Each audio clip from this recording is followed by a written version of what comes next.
This is Stand Up for the Truth, addressing important issues and topics affecting Christians across the nation. Good morning, it's Crash Caneille, fresh new podcast. Today it is Tuesday, April 29. Just a couple more days left of the month. Mary Danielson is here, new guest here on Stand Up for the Truth. Mm-hmm. Live and in person. My guest today is Oliver Zornow, and I'm excited to hear about his new venture in local politics, as well as his deep commitment to the children in Haiti. A study in contrast this morning that I think will be eye-opening. My scripture is Matthew 28:18-20. And Jesus came and spoke to them, saying, "All authority has been given to me in heaven and on earth. Go therefore and make disciples of all the nations, baptizing them in the name of the Father and of the Son and of the Holy Spirit, teaching them to observe all things that I have commanded you. And lo, I am with you always, even to the end of the age." Amen. And thus concludes the Gospel of Matthew. During Holy Week, we've done a lot of diving into that last week of events in Jesus' life, so I thought it good to close out the book of Matthew. Let's pray. Would you pray with me this morning? Lord, we are so grateful for the events laid out for us in the Gospels. Like the disciples, we may not grasp the cosmic enormities of every detail, but our desire is to have these truths go deep down into our hearts, that it would translate into a love for the lost. Teach us your ways, Lord, that we might comprehend the height and the depth of your love for us. We lift up Oliver and his family to you, that you'd continue to give him the grace and the energy for the things you've called him to. We lift up the people of Haiti as well, that you would continue to work there in building your church in the midst of so much political upheaval, spiritual darkness, poverty, Lord, for the churches there to shine brightly, for protection for the pastors, and that you would meet the deepest needs of those in Haiti that you love, Lord. In Jesus' name, amen.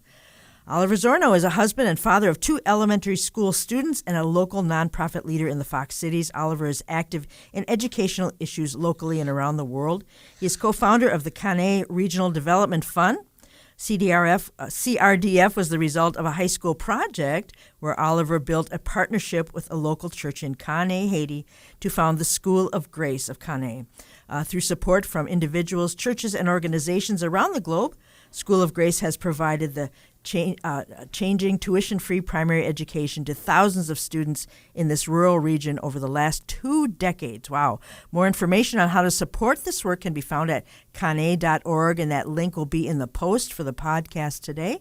Oliver and his wife have served in the United States Peace Corps for more than 2 years in a rural region in the Kingdom of Eswatini. Oh, I was close, I guess. As education and youth development specialists, he's a frequent advocate at the local and state level for kids and their families, including a recent election to serve on the Board of Education for the Appleton Area School District. Oliver, thanks for dropping by today. It's a pleasure to have you on the program. We've known each other, seen each other off and on for many, many years. Knew your mom and extended family. So welcome to Stand Up for the Truth. It's great to have you here in the studio. Thanks so much, Mary. Thanks for having me. You're a busy man, but you have prioritized some really important paths in your life. And I want to jump in with that. Getting involved in local politics. I mean, when Tim and I saw a sign with your name on it, we're going down the road and there's Oliver Zornow on the sign, and we went, wow, there's a name we know. And we were just so happy to see that you were doing that. Given your gifts, your commitment to people in this community and especially in Haiti. What was the thing that caused you to get involved in the school board? We're big on local politics around here. It's the foundational, really. For what happens locally is extremely important, and then it translates into what happens nationally. But what was that thing that caused you to want to do that? I mean, you got nothing else to do, right?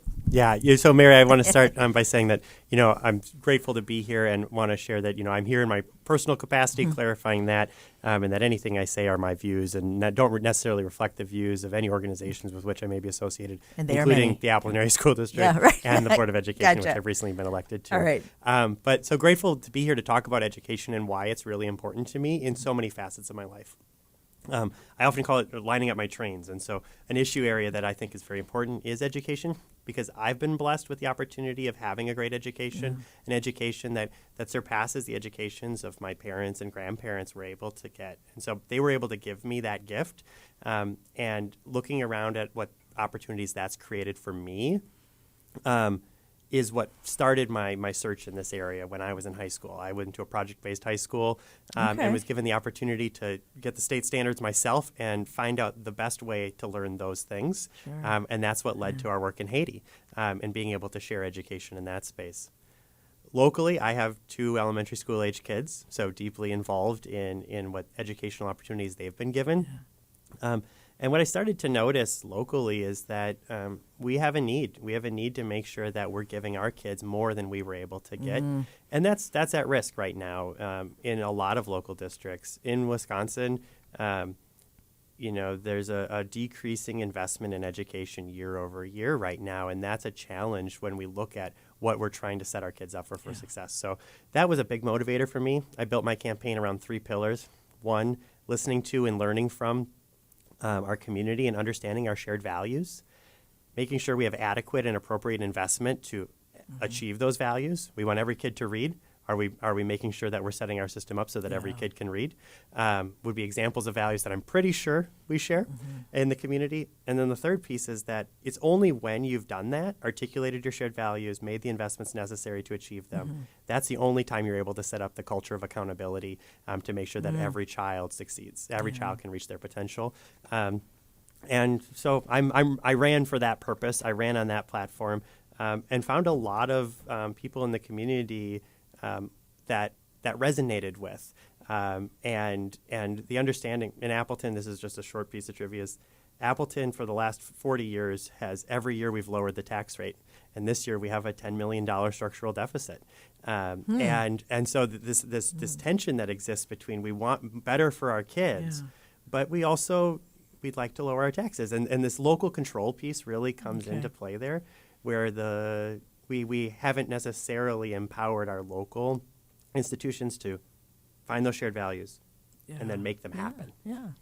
Well, that makes perfect sense. Now, when I guess you have already jumped into the school board meeting, what do you expect it to entail? What do you expect it to entail? Because there's an awful lot that goes into the oversight of education of our kids. There's financial, there's curriculum, there's community, that sort of thing.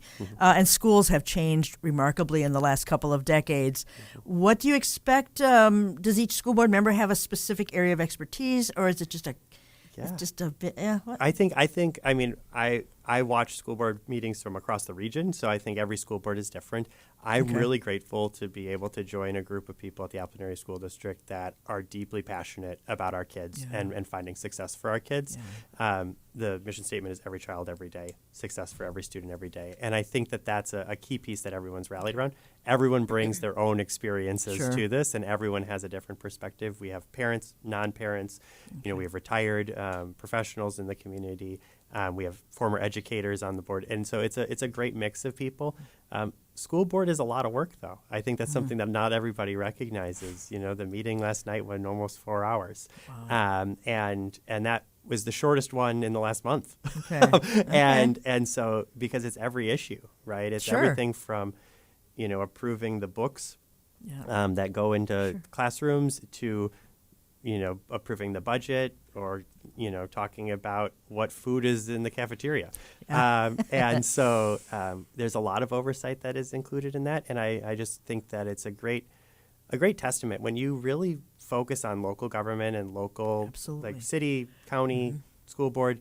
It gives everyone an opportunity to really see that those institutions are us. Yeah. They are more responsive to us than people realize. Yeah. And so show up to local meetings and share your thoughts. Reach out to those folks. Yeah. I found great success in being able to have conversations with everyone. And people in this area generally have a lot of shared values that we can get around. The nationalization of local politics has been a real disservice to the perception of it. Yeah, absolutely. And I know during the COVID season, what was going on with the school boards and the masks and all that, I think it was a wake-up call for a lot of parents who didn't really know or pay any attention. If that, they just wind it up and it goes. But that's not true. There's a lot of hard work that goes on. It's our shared responsibility to make sure that our community thrives. And the best way we can make sure our community thrives is investing in our kids. Yeah, absolutely. I know it's not lost on you, the contrast between life in the school system in America and the deep needs in Haiti. You know, things we take for granted, such as 12 years of education, hot lunch, bring a lunch, whatever. We don't even think twice about that. And they have a hard time getting through the day with just the basics. So you have daily opportunities to mull the disparities in the lives of all these kids who just happen to be born in two different countries, right? So talk about that thought process and how rewarding it must be personally to be part of the quality of life in two completely different ways. As I worked through this today, I thought, wow, you really have two completely different worlds to think about on a regular basis here. Yeah, I think it's an incredible privilege. My wife and I got into this work in Haiti when we were 17 years old, and so it was almost 20 years ago. And that's I often say we were naive enough to not know what we were getting into, because once you start doing work like this, you can't stop, and it's because you see the tremendous power of small investments in individuals. Sure, you can see that here. But overseas, it's amplified in being able to see how partnering with a group of adults in a rural community in Haiti or a community in Eswatini, partnering with them to help empower them to give their kids what they weren't able to get from their parents is transformational. And we take so much for granted. There's one story. So at the school in Haiti, at the morning, everyone lines up. They sing the national anthem, they pray, and they get dismissed to class after announcements. And when we were early in our time, when we started the meal program, we started feeding at lunchtime, and every student was supposed to bring a stick and a cup of water on their way in, and then that was all put into the kitchen together to help make the meal happen. It was sort of the lunch money. Now, if they didn't bring a stick, they still got to eat, but that was the request. And the kids are all standing in line, and I noticed one little boy who didn't have his stick or his water. And I decided to practice my Creole and go up and have this conversation with the kid, which I thought would be a constructive, conversation where I was helping him understand the importance of meeting that expectation. Tomorrow, why don't you bring a stick? And I'm going to check to see if you've got one. And he told me the story of him coming to school. Now, he walked about 5 miles to get to school that day, including crossing a river. And in order to make sure that his uniform stayed dry, on the one side of the river, he would strip naked, and he would hold his uniform over his head along with his stick and his water. Well, he tripped, and he dropped his stick and his water into the river. And he was running late, so he didn't have time to swim down after it. And he got out, and he put his clothes on, and he ran to school and made it in time. Wow. And I felt like the worst human being on the planet for feeling like I was going to help teach this kid, and this kid is teaching me about the importance of meeting people where they're at. Wow, what a story. I mean, the people and the kids, especially in Haiti, because my husband Tim has been to Haiti several times, and the thing he always came back with is how lovely the people are. They have a joy that's unmistakable in spite of, let's make a list, right? In spite of, and that story that you just told us reminds me of this. People who visit there just fall in love with the kids. And before I talk about this, I want to talk about Haiti itself and a brief history. I want to ask you about your Peace Corps experience, because there were a lot of kids involved there too. I mean, Peace Corps for 2 years? Yeah, 27 months. Yeah. Wow. That must have been amazing. But tell us a little bit about what that was like and where you were. Yeah. It was a monarchy, I guess. Yeah. So Eswatini is a small kingdom. It's kind of carved out between South Africa and Mozambique for those geography. At some points in time, it's been called Swaziland. Yeah, Swaziland. But yeah, they changed the name in 2014. But it's an absolute monarchy. It's a single tribe state. We lived in a very remote part of the country. We were a 3.5-hour walk to the nearest paved road. Wow. I'd say for the Peace Corps, many aren't familiar with it. It's an awesome opportunity to give service. Typically, most people do it right after college. The next biggest batch of people is 65-year-olds at retirement. Interesting. Go and you serve for 2 years in a community, and it gives you an opportunity not only to share whatever skills you have or gifts you have, but it gives an opportunity for you to learn. And my wife and I were placed at a rural primary school. We had about 200 students there, 91% of them orphan and vulnerable as a result of the HIV/AIDS epidemic. Eswatini had the lowest life expectancy in the world in the early 2000s at 30 years old. And so a very different situation than we experience here in the Fox Cities. But I learned so much from the relationships I built. And my wife and I actually just last year took our kids, and 19 other people joined us on the trip, back to our school and got to reconnect with our students who are now adults. And being able to see the impact of building relationships with other people and sharing with them what you know and then learning from them what they know, it gives you a perspective on your own life that is certainly rewarding. Wow, I'm getting perspective on my own life, too. I mean, we all shoot, as Christians, we shoot for things that last. And you are definitely shooting for things that last and investing in people, because isn't that what it's all about? Yeah. We're in this world where we're on our phones, we're on our computers, we're in our headspace all the time. But getting out there and investing in people and loving people. Let all you do be done in love. I often end the program with that, 1 Corinthians. And really, that is, you and your wife are making an incredible investment. And what a great example to your kids, who will probably follow in your footsteps should the Lord tarry, is what I'm thinking. This is Stand for the Truth, talking to Oliver Zornow today. And you are the president of the Appleton Children's Museum as well? I also work at the Building for Kids.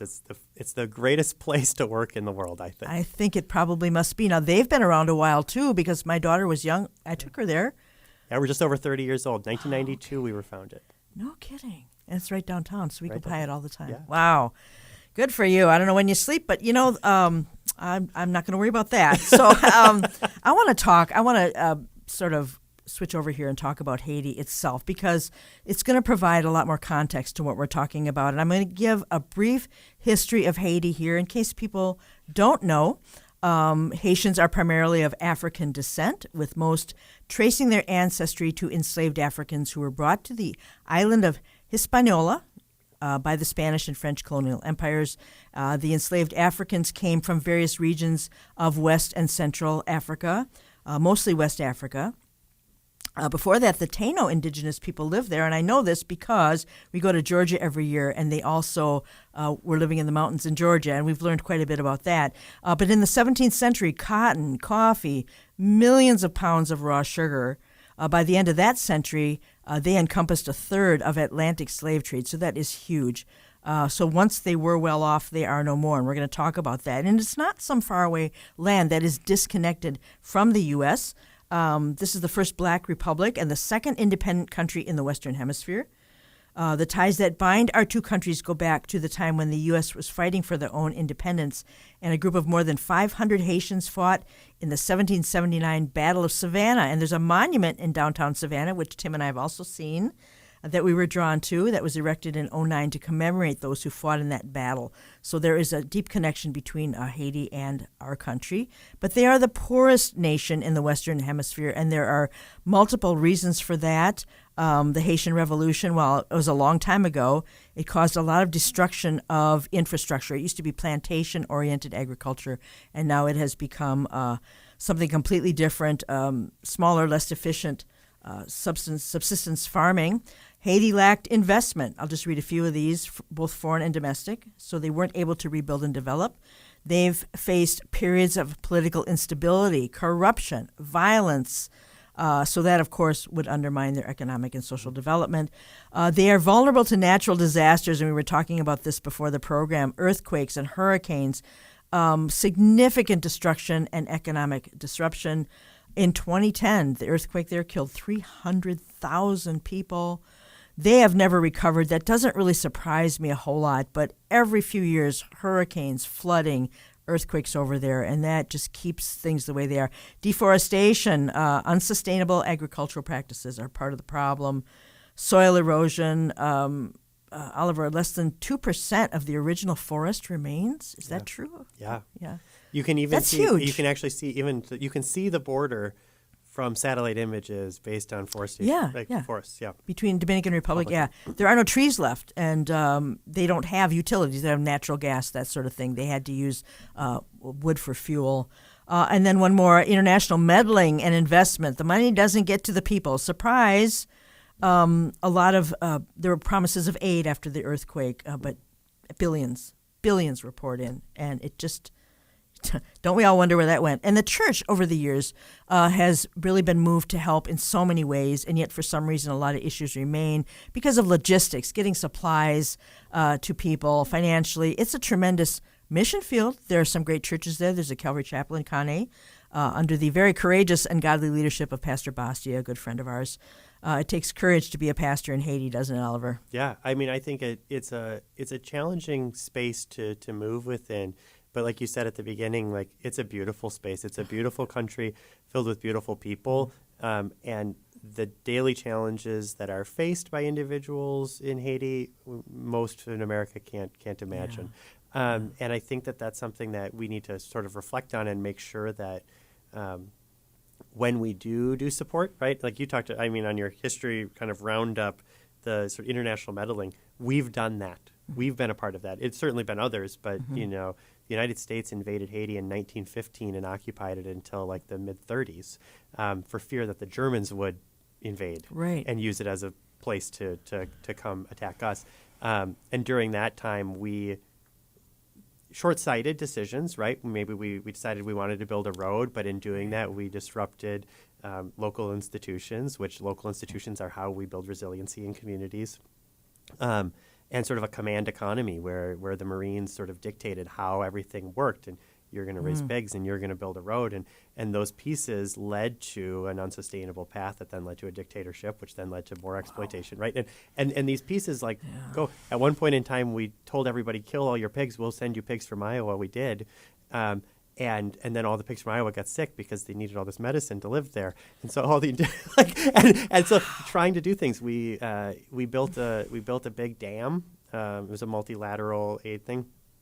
We built a big dam to provide power to Port-au-Prince, which sounds good. The area we flooded was the most fertile part of the country that now no longer can produce food, and so like those short-sighted decisions, right? And then we talked about this a little before the show of. After the earthquake, compassion bombers, right? Everybody poured their heart into that situation. But oftentimes, if you do those things where, you ship a bunch of things that aren't needed, or you pour money into an institution that isn't ready to use it, or that they're, those oversights aren't in place. And that's why we focus on what we focus on. And you mentioned it, it's people. It is. The most sustainable development tactic that we can have, the most sustainable investment we can ever make in anyone is education and support. And so building people, building skills is what we want to do. And it's why we've been focused since 2006 on primary school education. We now support secondary and post-secondary, but that this idea of if just everyone could read and write their name and do basic math, that would fundamentally shift the ability to create and sustain institutions, which will create stability, which will lead to the opportunity to actually reap the fruit of the work that people are putting in. Because some of the hardest working people in the world are in Haiti or in Eswatini, and they're just not reaping the rewards of that work at all because there's not that soil. Wow. Let's talk about the school there. I didn't know it had been in existence as long as it has. Wow. Talk to us about that. I mean, how did you start out? And I know it says, I think your recent statistic is serving approximately 550 students a year. Yeah. Talk to us about the humble beginnings of the school, because it took a while to get to this point. Yeah. So a lot of hard work. We started with one idea. So, I'll share just back. I was a high school senior, Valley News School. Okay. I was doing a project on global Valley poverty. Yeah. There was these things called the Millennium Development Goals at that time, early 2000s, of, we were trying to cut in half absolute poverty in the world as a society. And I was curious about that. I read a lot about it. I wrote a lot about it. And I felt a little bit bashful in the fact that here I'm writing reports about ending poverty, but I've never seen it in this way. I've seen poverty in America, but I've never seen absolute poverty, which was at that time defined as less than $1 a day for a household. And so I thought, well, originally I was going to do an international habitat build. My mom had been involved in a lot of that, but you had to be 18 to swing a hammer, and my parents didn't have time to do that whole thing with me. And so I thought, well, what should I do? And I was sitting in my room, and I came across a small card. And this card was a note. It was a thank you note from a woman named Betty, who, when I was 4 or 5 years old, I think, I had volunteered at a church rummage sale and to send Betty to Haiti. And Betty had written me this thank you note, and I had left it on a shelf this whole time. And I thought to myself, I said, I wonder if Betty's still there. So reached out, found out she was there. She had gone, she had come back, she had gone again, and was actually in the process of moving back there. Went and visited Betty for 6 days, visited the beautiful place of Caneille, and met kids, and I took notes. And I came back, and I was ready to end my project. And I was like, yeah, good. Took all these notes, I saw it, and then I felt terrible again. What am I going to do? I'm going to write a paper about this experience and what I learned from these people who have a very different lot in life than I do. And I'm going to share it with a teacher at my school. I'm going to get a good grade, and then I'm going to graduate, and then I'm going to go on with my life. And I thought, this is terrible. So I said, well, I got to do something. So I talked to a couple friends at school. Happened to be, one of them was my girlfriend at the time, now my wife. And we did a little bit of research and we found that a primary school education, the ability to read and write and do math, is the single most important determinant of an individual's ability to escape poverty in Haiti. Okay. So the biggest difference between people in absolute poverty and not is primary school education. It says, well, we got to figure out how to do that. How do we get kids to go to school? Okay. Well, the government schools hadn't run for 9 months that year, so we decided we had to start our own. And so working with Bastia and Betty, we created School of Grace. 130 kids. It was actually 3 grades, but 4 sections because we had to have the age-appropriate and non-age-appropriate first graders because we had 17-year-olds for their first opportunity of going to school in first grade at that point. And there was a small pavilion, sticks and a tin roof and a mango tree, and that's where we started the school. And we hired some teachers, and every year since then we've grown and added, and we still have one teacher from that first year still with us. Really? Yeah, she's our lead teacher right now, and she's an amazing woman. So 130 kids, 2006. Now we're over 550 kids. It's preschool through high school now. There are 4 or 5 students in university that we're also supporting that came through our school. But it's that sort of long term. We were in the long game. We weren't there to build a big building, dig a well. All of those are important things, but we weren't there to do those things that we could see the results the next year or put in the newsletter. Yeah. And so the team that supported this work for the last 20 years believes in the long game. If we take in Caneille, we did a survey 5 years ago, and 43% of adults can't read and write. 2/3 of adults have never gone to school beyond 6th grade. A third of adults have never stepped foot on a school in their lives. And so if we were able to change those statistics for the next generation, maybe it's 20% of adults can't read and write. Yeah. What difference would that make in the lives of individuals and the community and the ability for the community? So now we're getting to these glimmers right now where we have our first college graduates that have gone all the way through with us. We have our first locally hired teacher where we don't have to bring them in. So the community is developing to the point that they can source teachers from within the local community. Wow, that's incredible. That's changing it. Wow, the Lord is just doing an amazing thing there. And this is Stand Up for the Truth. We're talking to Oliver Zornow today. School of Grace Caneille in Caneille, Haiti, rural Haiti. And what an incredible story this is. And we have to take a break here. And when we come back, I want to talk about what's going on in Haiti today. Again, it comes back to the infrastructure of that country. It just seems like the grinding poverty and the violence is a cycle that is never going to stop. But we also want to talk about, when we come back, how you can support the school. I know teachers need to get paid, and there need to be books. There needs to be hot meals. So more with Oliver Zornow when we come back in 2 minutes on Stand Up for the Truth. Stay with me. Thank you so much for sharing today's Stand Up for the Truth video podcast. We invite you to check out our other headline news site, ctrnn.org. That's ctrnn.org. Feedback, questions, and topic suggestions are always appreciated. Email us at comments@standupforthetruth.com. Welcome back to Stand Up for the Truth for this Tuesday. It's April the 29th.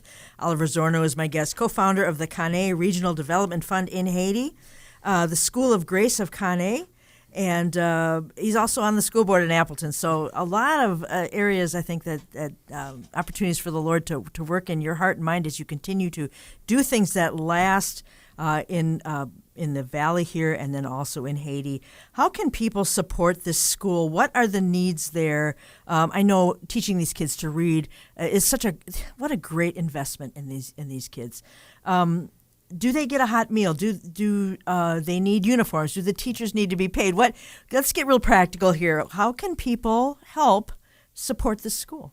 Yeah, I mean, I think that one of the big things that we realized, it was actually on my second trip to Haiti that we realized that, we were young and we thought, well, we just need to hire teachers. And so we figured out how to hire teachers and how to pay teachers, and we did that. But then realizing that, we take for granted the fact that everybody that's in the classroom in the United States has access to food. Yeah. And I was down there on my second trip back. We had just started the school, and my wife, my mom, my dad were there, and we were visiting the classroom, and there was a third grader who passed out in the middle of class. And it took us more than an hour to revive her. She hadn't eaten for 2 days. And so we realized that barriers to education go a lot further than is there a teacher and is there a seat. Yeah.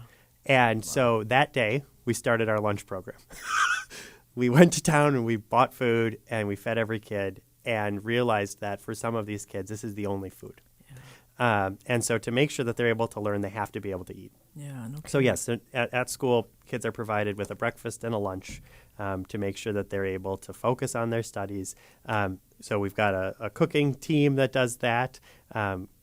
It's a simple meal, but it's a filling meal. Yeah. And then the opportunity, obviously paying teachers, and that's becoming a more challenging thing. Inflation is something that I think has entered the lexicon of most Americans. Yeah. But now imagine living on an island where logistics are a huge barrier.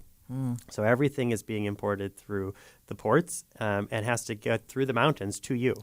And so those costs, as they go up even further. And so the need to continue to pay our teachers, to continue to provide our teachers with a stable income. We're very proud that in the 19 years we've never missed a payroll. Wow. There was one really close one where, it was 2 days before we needed to make payroll, and I was a college student at the time, and I went to every dorm and went through the couch cushions to find every dollar I could find. I called my brother and I said, Jordan, you owe me $20. I need it tomorrow because we got to make payroll for the teachers in Haiti. And so it's payroll, it's food, it's supplies, books, chalk, chalkboards.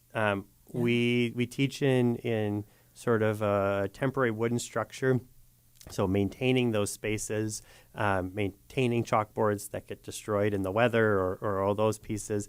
And so those are the typical costs of the school. Gasoline can be a huge thing because we need to transport these things up the mountain. And there was a whole period of time where there was gas shortages and fuel shortages throughout the country in the last few years, and we had to import it through the Dominican Republic. There was one point in time that people were storing gas in non-typical containers to try and move it into spaces. And so those are the different logistics of running this school, is making sure that those resources exist.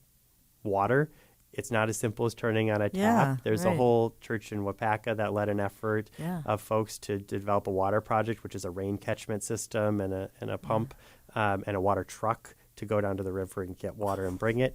But it's all costs that are real costs, and we have to maintain. And so it's really magical about the idea that now in today's society we can talk to people around the world instantly.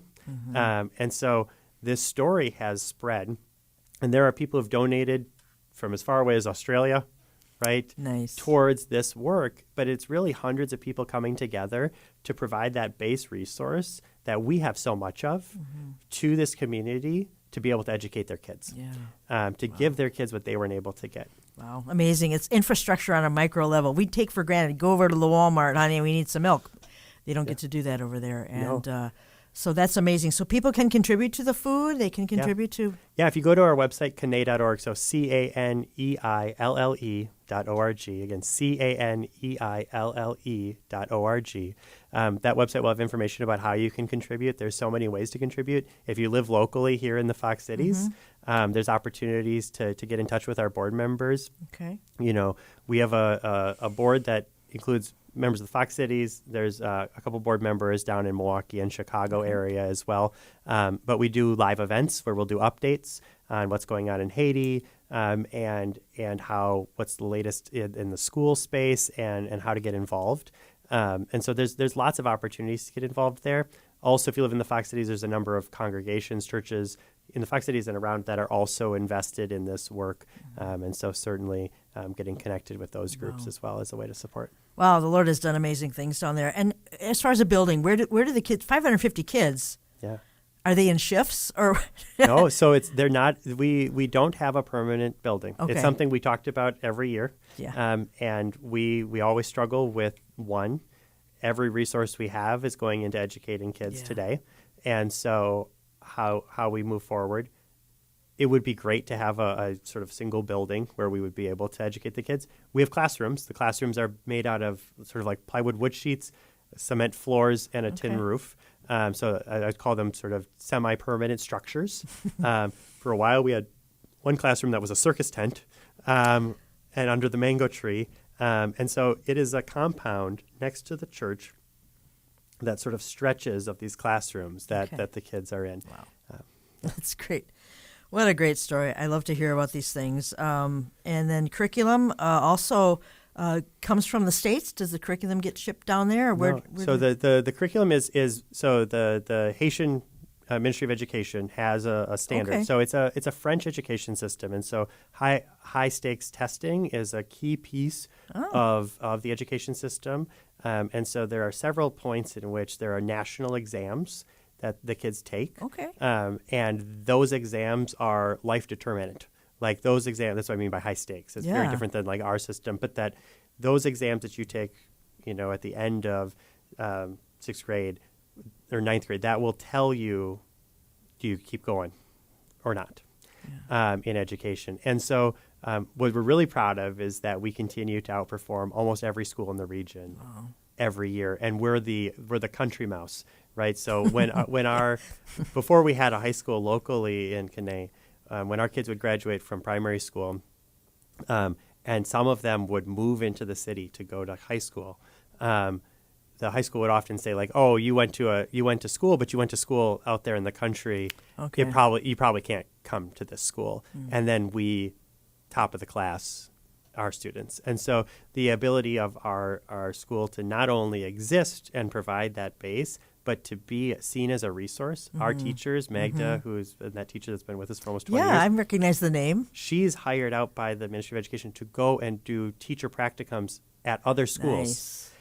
Because of the sort of pedagogy and the way in which we've been able to support our students and their success. But so that's the curriculum is sort of a national standards group that we operate in. But getting books around the country and things like that is very difficult as well. Yeah, no doubt. I'm wondering about when the kids graduate. You talked about college graduates. Do they?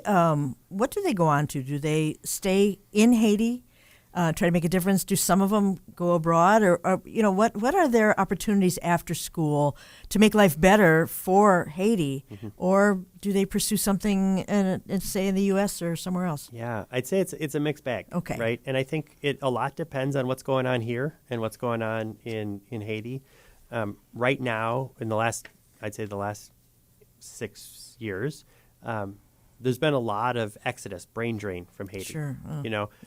Because instability, there's better opportunities for them and their families in other spaces. And as at an individual level, that makes a lot of sense, right? Okay. We all would pursue the best opportunity for us and our kids at any moment. That's right. And so I understand that for a community, it's incredibly detrimental. In Caneille, there's a lot, even 10 years ago, 15 years ago, a lot of families where dad went to the Dominican to work in the fields to send some money back. Well, dad's been gone so long, the money stopped coming.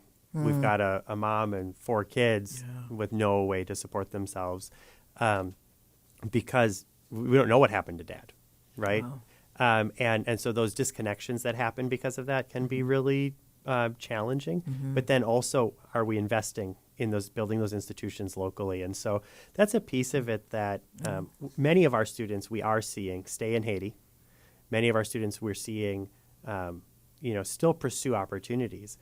Not all of them stay in Caneille, but many of them stay in Haiti and find opportunities to deploy their education in a way that can then support their family. Yeah.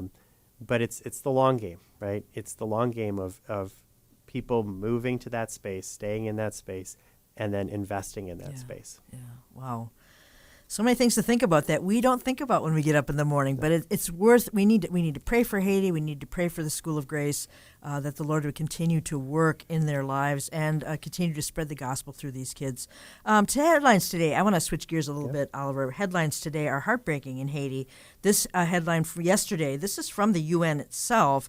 Haiti faces point of no return as gang violence fuels chaos. And I'm going to read a little of this, but I also want to preface it by saying when that earthquake happened in 2010 and we saw tent cities spring up in Port-au-Prince and we saw the violence, something inside of me, knowing what I knew about Haiti, said this is never going to get better. The infrastructure that's needed to fix this, 300,000 dead, that's a massive, massive earthquake. And so this is something that continues to break hearts of those who love Haiti. Haiti is on the verge of total chaos as coordinated gang violence continues to escalate, threatening the state's ability to maintain public order, the UN's top envoy for the country warned on Monday. Special Representative Maria Isabel Salvador told ambassadors in the Security Council that a deliberate and coordinated campaign is being waged by organized crime groups to expand territorial control and paralyze the capital, Port-au-Prince. Recent gang attacks have targeted previously unaffected areas such as Delmas and Pétionville, while the storming of the town of Mirabelais marks the fifth prison break in less than a year. The magnitude of the violence has sown panic among the population, Ms. Salvador said. In February and March, more than 1,000 people were killed and nearly 400 injured, according to UN figures. A further 60,000 have been newly displaced, adding to the 1 million Haitians already forced from their homes as of late 2024. They also say that the crisis is affecting all aspects of life in Haiti. Commercial flights into Port-au-Prince remain suspended. Key roads are blocked, straining UN operations and forcing agencies to reduce their footprint to provide life-saving support remotely. Fears of total collapse. It says 39 health facilities and 900 schools have shut down due to this insecurity. So it's trouble on top of trouble, Oliver. It just never seems to get better. And just when you think something might get better politically or corruption or whatever, something happens that has an ongoing disaster there. Kidnappings, that was scary for a while as churches were going down there. Then the flights got suspended. Add COVID to that, we could barely handle COVID in this country. And now you're looking at handling it, a country that's already got three plus strikes against them in every possible way. What do you see? Do you see any opportunity for this gang violence, releasing criminals from prisons? What's next? Does this touch you where you are? It just I hate to keep saying this, but this is absolutely heartbreaking. It's an incredibly challenging situation, and it shows us that we really need to look at upstream, right? Because you can swat flies in this space. Like you can feel like we're going to put that down, we're going to put that down, we're going to solve that problem. To answer your question about location, every disaster in Haiti affects the community of Caneille in some way. No doubt. Right. The earthquake didn't break any buildings there, but displaced peoples came and the school grew by like 20% overnight because we absorbed all of those kids. There you right? go. And then the cost of food went through the roof. Right. So all of those impacts happen. This violence, it's occurring among factions. Right. It's in a power vacuum. So when the president's assassinated, there's no elected leaders after that. The local institutions, the police, the churches, the the schools, the community leaders, those institutions have crumbled and left a space that opportunistic people will come into, and even some well-meaning opportunistic people, right? It takes 4 people to say, I'm going to come in, I'm going to protect my area. Well, now I need money to protect my area. So now I need to, extort some money here in order to protect my area. And so now you've got a militia that's there they feel like they're there for the right reasons, right? But now maybe they're not creating the space for the people to live or building those institutions.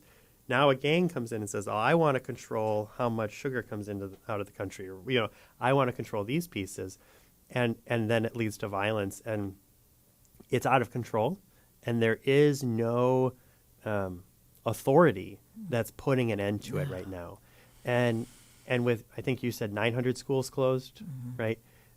One of the things we've focused on is always making sure the school is operating as much as possible, but always making sure our kids are safe. So there have been, a set of weeks here and there where we've closed school.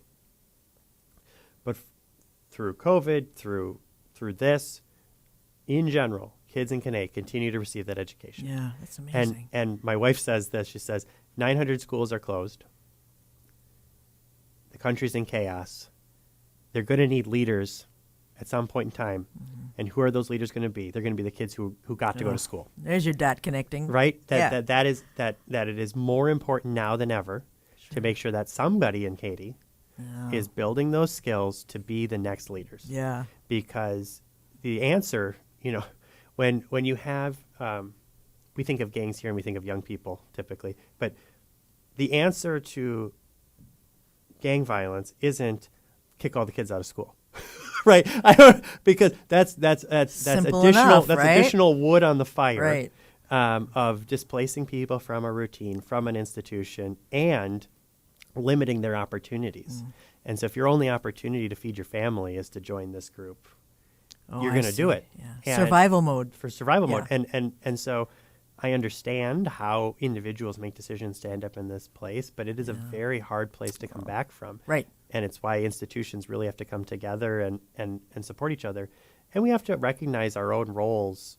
Our institutions have played a role in setting this stage.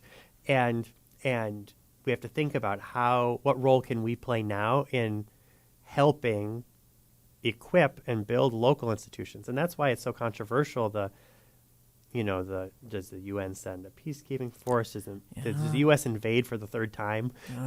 These pieces are things that have been proposed, but does that really build the institutions necessary to support not having this happen again? Right. And we haven't given that chance or that opportunity or that right kind of investment. And we believe that is, if everybody could read, write, and do math. Yeah. The basics of life, the basics of developing these kids. Wow, incredible. They've had a series of petty dictators also. They've had issues with who's in charge now, and who's the president or prime minister, however that works in Haiti.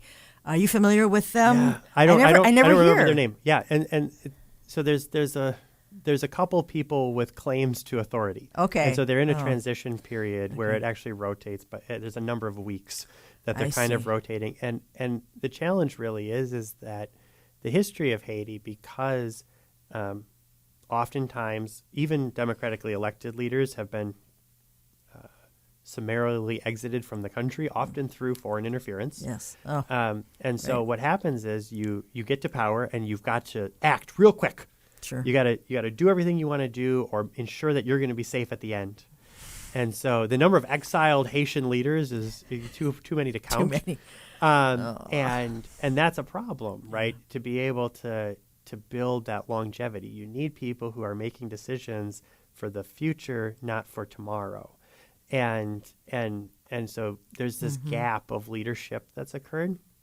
And again, it's because the sort of civil society, the media, all of these elements that we take for granted as like pieces that build the socialization, the self-control of our system, those have all been degraded, right? And so even just having conversations where other people can hear you, the first thing military dictators do is to take over the radio stations, right? Yeah, right. Because then you can control what people know. Right. And particularly in an illiterate population, a widely illiterate population, that's the opportunity to sway hearts and minds. And so, if we have time, and I have no idea how we're doing, but I want to share just a brief story about this, how I saw what education can do in an individual family.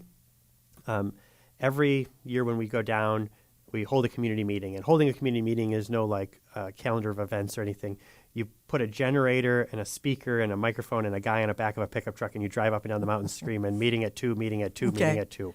And then at 6 o'clock, everyone shows up. Yeah, right. Right. And then you got a couple hundred people, and you start talking about issues. And we would hold those every single time and pull the community together to learn from what the community is experiencing and hear about what we can do to support what they're trying to accomplish. And the first couple meetings, the culture of education wasn't strong, and it was a lot of, hey, my life's really hard. In telling us their stories, these heartbreaking stories of the experiences they're having. And then one guy stood up and he said, everybody, let's focus on what we can do. And that was a turning point for us. And then the next meeting, a guy stood up and he talked about how no one in his family could read or write. And their largest investment in their family was in this cow that they had raised. And it was time to sell the cow. And this was the largest transaction, the mergers and acquisition. I mean, this is like investment bank level stuff, right? Like this is the largest financial transaction of this family's history. And he was terrified to take that cow to town and sell it because he knew he was going to get ripped off because he couldn't read and he didn't know numbers. And so he knew that somebody in town was going to take advantage of him, and there was no way for him to make sure that the agreement he was signing said what he understood it to say. So he brought his second grader who had been with us for 2 years. And this second grader brokered the largest transaction in this family's history, and he said, that's the power. I let my kid come here for 2 years, and we were able to do this thing. And so we think of it as like education is this like big, hard thing. And it's really, if we just invest in every kid and give them that opportunity to hit their potential, what could we have? Wow. Wow, what a great story that is. And traveling, hopefully, because, I look at this. Here's a paragraph here. It says, human rights violations and abuses have reached a scale and intensity that I've never seen before. And it talks about the fear in people's eyes and in their voices. The capital is entirely controlled and surrounded by gangs, making Port-au-Prince a large open-air prison. That's got to be terrifying, right? Yep. And yet, here's this hope. I get a hope from you every chance you have is that wonderful hope. And I know the gospel's gone forth in that part of Haiti through Pastor Bastia of Calvary Chapel in Caneille, and that's where it has to be, Oliver. It has to be traveling, hopefully, because why would you do what you do if there wasn't that? And that story about that second grader, that's one of the best things I've heard all day, and it's probably going to be the best thing I've heard all week. And we just really appreciate what you're doing down there. Now, you haven't been there since 2020. I know with the pandemic, flights and everything, all of a sudden things came to a grinding halt when churches were going every 6 months or at least, maybe even more. And now there's that support. Fear of kidnapping was a big problem there. You haven't been there in a long time. Do you think the churches will be able to come back and do Vacation Bible School and all those things? Yeah. Or is there any hope? Because you can't use the Port-au-Prince airport. You got to go to, where is it, Cap-Haïtien? Cap-Haïtien, yeah. Groups have started traveling back to Haiti. They have. Okay, that's good to know. They're nowhere near the size or quantity that they used to be. And there's an interesting piece to that, right? Is for those who are continuing to support the work in Haiti, going down is great. It's great for us. It's great for them. It's great for the opportunity. But also maybe the less frequent visits might be good for building that local institution, the same that I've been talking, I right? See, yeah. And so there's a silver lining to that piece of it. Wow. It's messy right now, right? But that I'm not saying that we're going to go back soon and a group should continue to go. But thinking about what's been built in the interim is potentially greater capacity at the local level, which can build a much stronger foundation in the long run. Sure. And so I would really encourage the things that I've seen. I encourage people to think about getting involved. I believe the Caneille Regional Development Fund is one of the best ways to get involved. I agree. Because we focus on that long-term education, building the local capacity, because that's what's going to lead to all of the opportunities. But then also the get involved and recognize that it's a long-term thing. It is. Because too often I've gone down and like somebody was going to do a fishery project and there's half-built fishery thing. No fish ever came. No fish. They lost interest. There was actually a guy who was working with us about building a steel building, and literally we were halfway up the mountain with the steel, and he called me and he said, "I'm out." And I said, "Well, we're on our third truck. It's in the mud. We're pushing it up the hill, and you're backing out now because it took too long. He lost interest." And so really recognize that this work in our community and around the world is long-term work. We're building people.